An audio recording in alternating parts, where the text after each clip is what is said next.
I invite you to just take a moment and look at your hand. Just look at your hands, and it feels a little uncomfortable. Should I be looking at my hands in church? These are our hands, right? These are the hands with which we hold small children, the hands with which we go about our work, the hands that bake cookies and build houses. And when we bring our offertory forth for Eucharist, we say it is the fruits of our labors and the work of our hands. Yet how often do we really think about these hands? Go ahead and open and close them a few times. They say we will open and close our hands more than 25 million times in our life. Think about that. Over 25 million. That's even more than Sister Marla makes in a whole month. 27 individual bones, 27, 30 muscles, most of which are in the palm and the heel of our hands and have very little to do with actually moving our hands. That's controlled by the muscles in our forearms, which are directed by the thoughts in our heads. We think it and make it happen, and isn't that a miracle? Isn't that remarkable and amazing how much gets done because it starts in our heads and we think it, and it happens. We can grip a hammer to drive a nail or softly touch an egg so not as to break its shell, just by thinking it. The power that starts with the thoughts in our heads. And how often do we actually think about that? The beauty, the glory, the potential, the wonderment that's made possible by the things we just simply think about. It's remarkable to just sit and look at the delicacy of a butterfly or the snow that in a short while will be sitting on the boughs of pine trees, and to see the glorious beauty in this world all around us. There's so much of it. And on Christmas morning, we'll look at the amazed, wide-eyed wonderment of small children.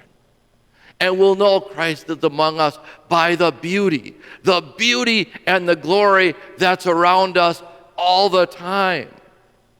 But the question that the gospel brings us to is, if there's so much glory, so much beauty, so many miracles, amazement, and wonderment around us all the time, why are we spending so much of our thoughts, our energy, and our conversation on the negative stuff?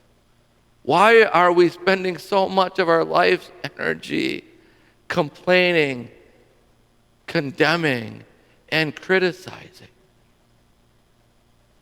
Why do we do that?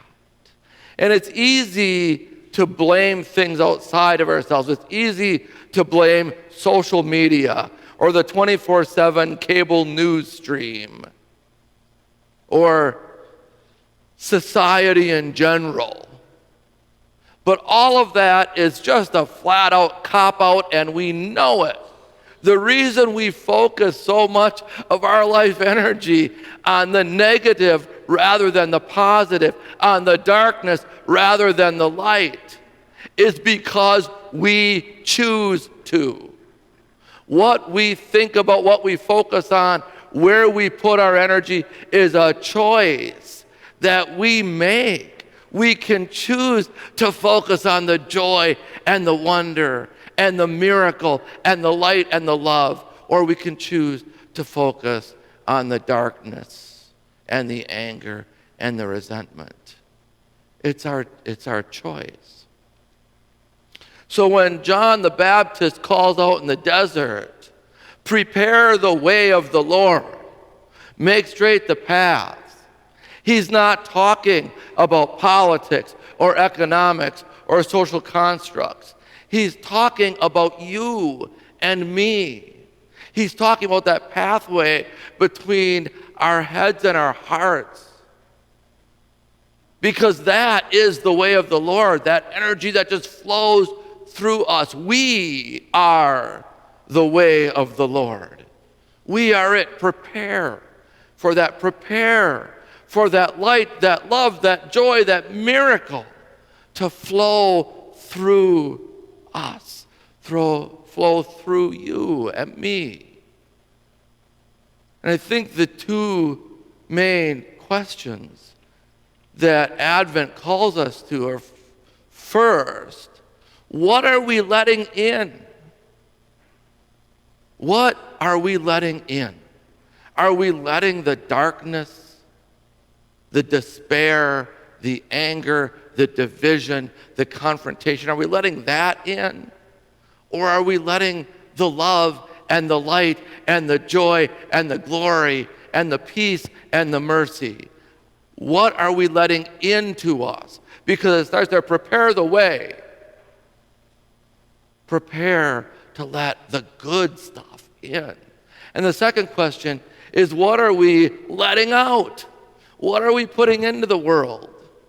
In our words, our conversations, our attitudes, our dispositions, the way we greet and treat one another. What are we letting out into the world? Are we amplifying the negativity, or are we amplifying the positivity? Are we amplifying the light and the love of Christ? Because we, you and I, we are the way of the Lord. It flows right through us. Are we prepared for that? May the light and love of Christ rain down upon you. And may the light and love of Christ stir the heart within you.